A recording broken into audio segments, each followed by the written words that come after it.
बोले आश्रम मात, बोले मणिजरामा पीर, बोले सतगुरुदेव, बोले अपना गुरु महाराज।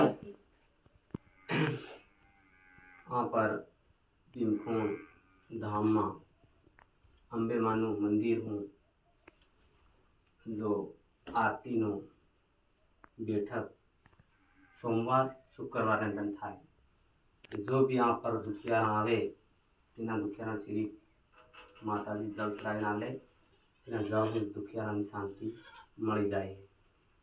हजारों परेशानी होती परेशानी भी मटी जाए पण इना हारू नियम पालन राखे तो जरूर जरूर देवी तीनों दुख दूर करे।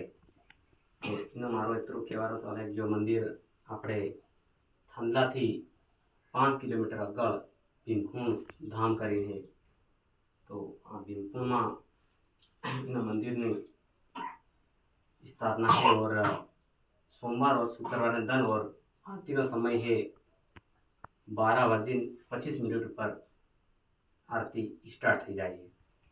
जी भी दुखियारा आवानो जो निवेदन है तो आ भी सके यहाँ पर और जल लीन घेर हूँ आवानी कोशिश करे। बोले आश्रम मात की जय, बोले अपना गुरु महाराज की जय, धाम की जय, बोले मणिजरामा पीर की जय।